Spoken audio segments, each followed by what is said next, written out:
اعوذ باللہ من الشیطان الرجیم بسم اللہ الرحمن الرحیم وَأَوْرَثْنَا الْقَوْمَ الَّذِينَ كَانُوا يَسْتَضْعَفُونَ مَشَارِقَ الْأَرْضِ وَمَغَارِبَهَا الَّتِي بَارَكْنَا فِيهَا وَتَمَّتْ كَلِمَاتُ رَبِّكَ الْحُسْنَى عَلَى بَنِي إِسْرَائِيلَ بِمَا صَبَرُوا وَدَمَّرْنَا مَا كَانَ يَصْنَعُ فِرْعَوْنُ وَقَوْمُهُ وَمَا كَانُوا يَعْرِشُونَ۔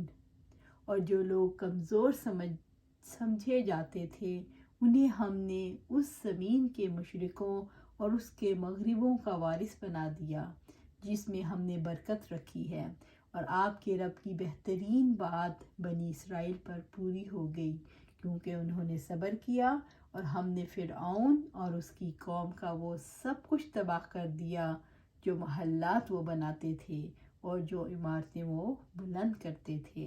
سورۃ الاعراف آیا 137۔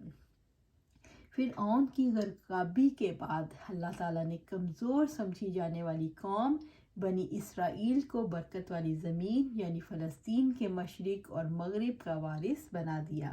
بنی اسرائیل کے ساتھ یہ اللہ تعالیٰ کا وعدہ تھا جو پورا ہوا۔ اللہ تعالیٰ نے شام کو فرات سے عریش تک برکت دی۔ اس بات کی تائید ابراہیم علیہ السلام کے بارے میں اللہ تعالیٰ کے قول سے ہوتی ہے، وَنَجَّيْنَاهُ وَلُوطًا إِلَى الْأَرْضِ الَّتِي بَارَكْنَا فِيهَا لِلْعَالَمِينَ، اور ہم نے اسے اور لوط کو اس زمین کی طرف نجات دی جس میں ہم نے جہانوں کے لیے برکتیں رکھی ہیں۔ سورۃ الانبیاء آیا 71۔ اور اس قول سے تائید ہوتی ہے، وَلِسُلَيْمَانَ الرِّيحَ عَاصِفَاتًا تَجْرِي بِأَمْرِهِ إِلَى الْأَرْضِ الَّتِي بَارَكْنَا فِيهَا، اور سلیمان کے لیے تیز ہوا کو مسخر کر دیا جو اس کے حکم سے اس سرزمین کی طرف چلتی تھی جس میں ہم نے برکتیں رکھی تھی۔ سورۃ الانبیاء آیا 81۔ بنی اسرائیل کو فرعون اور عمالقہ، شام اور مصر کی زمین کا وارث بنایا گیا۔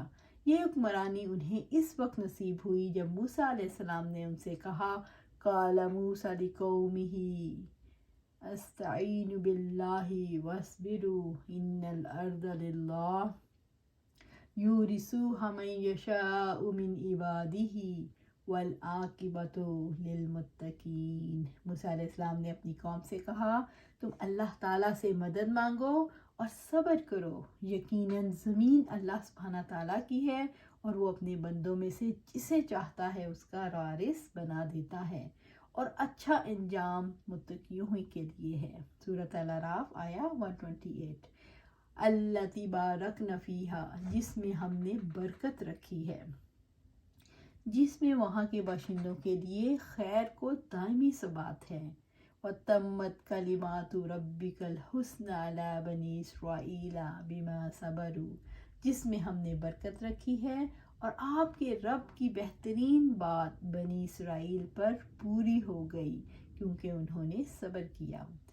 کلمۃ اللہ سے مراد وہ قول ہے جو سورۃ القصص میں ارشاد فرمایا، وَنُرِيدُ أَن نَّمُنَّ عَلَى الَّذِينَ اسْتُضْعِفُوا فِي الْأَرْضِ وَنَجْعَلَهُمْ أَئِمَّةً وَنَجْعَلَهُمُ الْوَارِثِينَ وَنُمَكِّنَ لَهُمْ فِي الْأَرْضِ وَنُرِيَ فِرْعَوْنَ وَحَامَانَ وَجُنُودَهُمَا مِنْهُمْ مَا كَانُوا يَحْذَرُونَ۔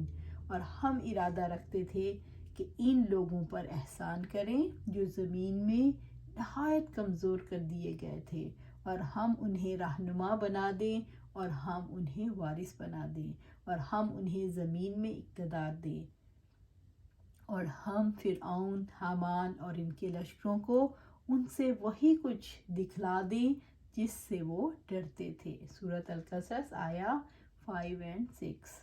بما صبروا، کیونکہ انہوں نے صبر کیا۔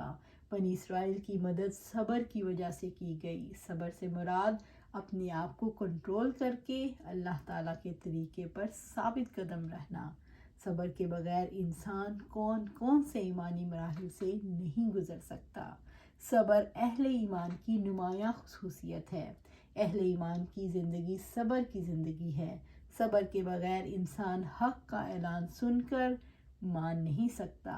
بے صبری اور مصلحتوں والی زندگی کو حق کی بنیاد پر قائم نہیں کیا جا سکتا۔ صبر کے بغیر لوگوں کی دی ہوئی تکلیفوں کو نظر انداز نہیں کیا جا سکتا۔ صبر کے بغیر مصیبتوں میں کم ہمتی سے بچا نہیں جا سکتا۔ صبر کے بغیر ایمانی مراحل میں کامیابی سے نہیں گزرا جا سکتا۔ صبر ہی کے ساتھ اہل ایمان اللہ تعالیٰ کے احکامات کی اطاعت کرتے ہوئے اور اس کی نافرمانیوں سے بچتے ہوئے اس کی قضاء و قدر پر راضی رہتے ہوئے جیتے ہیں، اور اسی صبر کی وجہ سے انہیں جنتوں میں خوش آمدید کہا جائے گا۔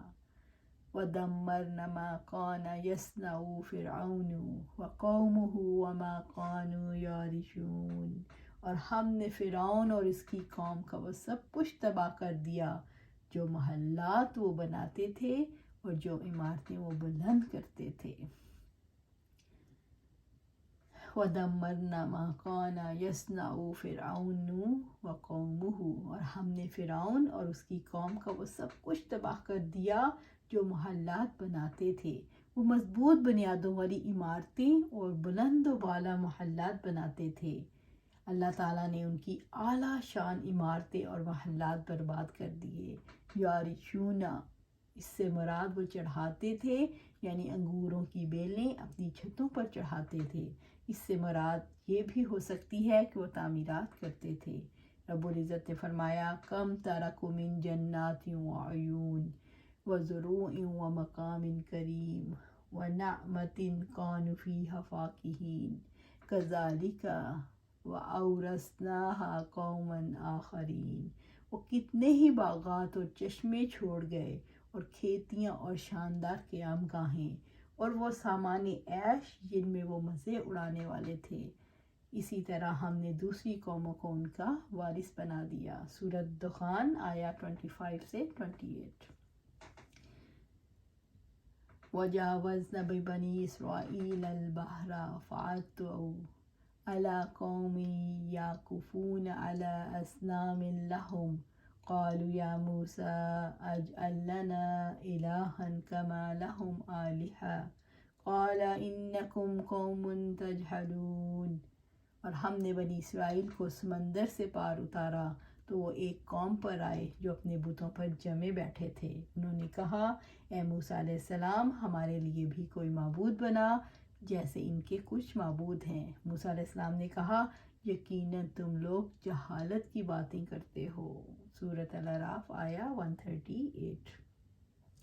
وَجَاوَزْنَا بِبَنِي إِسْرَائِيلَ الْبَحْرَ، اور ہم نے بنی اسرائیل کو سمندر سے پار اتارا۔ بنی اسرائیل کو اللہ تعالیٰ نے کیسے نجات دی؟ اللہ تعالیٰ نے بنی اسرائیل کو ان کے دشمن اور اس قوم سے نجات دے کر سمندر سے پار گزار دیا، اور ان کے دشمن فرعون اور اس کے ساتھیوں کو ان کے سامنے ہلاک کر دیا۔ فَأَتَوْا عَلَىٰ قَوْمٍ، ان کا گزر ایسی قوم پر ہوا، یعکفون عَلَىٰ أَصْنَامٍ لَهُمْ، جو اپنے بتوں کو پوجنے میں لگی ہوئی تھی۔ وہ ان بتوں سے برکت حاصل کرنے کی کوشش کرتے تھے اور ان کی عبادت کرتے تھے۔ قالوا یا موسیٰ اجعل لنا الہا کما لہم آلہہ، یعنی آپ ہمارے لیے بت بنا دو یا ہمارے لیے جائز کر دو کہ ہم بھی بتوں کی عبادت کریں جیسے یہ لوگ کرتے ہیں۔ موسیٰ علیہ السلام کی قوم نے ان سے بت کھڑنے کی فرمائش کیوں کی؟ انسان کی فطری کمزوری ہے، وہ ظاہر پرست ہے۔ وہ ظاہر پرستی پردہ غیب میں چھپے ہوئے معبود پر یقین نہیں کرنے دیتی، اور اسی وجہ سے انسان لکڑی، پتھر اور مٹی کے بنے ہوئے بتوں میں اٹک جاتا ہے۔ قال انکم قوم تجہلون، موسیٰ علیہ السلام نے کہا، یقیناً تم لوگ جہالت کی باتیں کرتے ہو۔ موسیٰ علیہ السلام نے جواب دیا، تم لوگ جہالت کا ارتکاب کر رہے ہو۔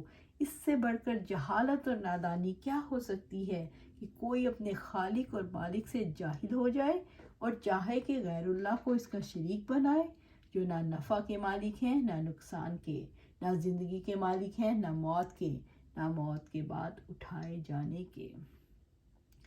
ان ہؤلاء متبر ما ہم فیہ وباطل ما کانوا یعملون، بلا شبہ برباد کیا جانے والا ہے وہ کام جس میں یہ لوگ مشغول ہیں، اور باطل ہے جو کچھ وہ کرتے چلے آ رہے ہیں۔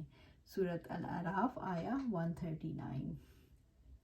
ان ہؤلاء متبر ما ہم فیہ، انہ ہؤلاء متبر ما ہم فیہ۔ موسیٰ علیہ السلام نے فرمایا یہ لوگ جس کام میں لگے ہوئے ہیں وہ برباد کیا جانے والا ہے، وباطل ما کانوا یعملون، اور باطل ہے جو کچھ وہ کرتے چلے آ رہے ہیں، اور جو عمل یہ کر رہے ہیں وہ باطل ہے، اس کے مقاصد باطل، اس کا انجام تباہی اور بربادی ہے۔ حضور پاک صلی اللہ علیہ وسلم کے ہمراہ حضرت صحابہ جب آپ صلی اللہ علیہ وسلم کے ہمراہ حنین کو جا رہے تھے، کافروں نے ایک بیری کا درخت مقرر کر رکھا تھا جہاں وہ اعتکاف کرتے تھے اور اس پر اپنا اسلحہ لٹکا دیا کرتے تھے۔ اس کا نام انہوں نے ذات الانوات رکھ لیا۔ جب صحابہ رضی اللہ تعالیٰ عنہ کے پاس سے گزرے تو آپ صلی اللہ علیہ وسلم سے کہنے لگے ہمارے لیے بھی ذات الانوات مقرر کر دیا جائے، جس پر آپ صلی اللہ علیہ وسلم نے جواب دیا تم اللہ تعالیٰ کی عظمت اور جلال اور اس کے قہر اور عذاب سے محض ناواقف ہو، جن کاموں میں یہ لوگ لگے ہوئے ہیں محض بے بنیاد اور تباہ کن ہیں۔ تو اللہ سبحانہ تعالیٰ سے دعا ہے کہ ہم سبق سیکھیں ایسی چیزوں سے جو ہمیں شرک میں ڈالیں۔ آج کا شرک، آج کا یہ مادہ پرستی ہے، دنیا پرستی ہے، سٹیٹس ہے، گھر، گاڑی، ہر چیز جو ہمیں اللہ سے دور کر دے، جس کے پیچھے ہم لگ جائیں، یہ دنیا پرستی ہی آج کا بہت بڑا شرک ہے۔ مال و دولت بہت بڑا شرک ہے جو ہمیں اللہ سے دور کر دیتا ہے، اللہ سے غافل کر دیتا ہے، دلوں پر پردے ڈال دیتا ہے، ٹائم میں برکت نہیں رہتی، ٹائم اڑ جاتا ہے اور ہمیں اللہ کی طرف رجوع کرنے کا ٹائم ہی نہیں ملتا۔ تو ہمیں اللہ سے دعا ہے کہ اللہ سبحانہ تعالیٰ ہمارے ٹائم میں برکت ڈالے اور ہم ایسا ماحول بنائیں جس میں ہم اللہ سبحانہ تعالیٰ سے تعلق جوڑیں، اور وہ تعلق کیسے جڑے گا؟ قرآن کو پڑھیں اور پڑھائیں۔ اللہ سبحانہ تعالیٰ سے دعا ہے کہ قرآن و سنت پر عمل کرنے کی توفیق عطا فرمائے اور اس پر استقامت عطا فرمائے۔ آمین یا رب العالمین۔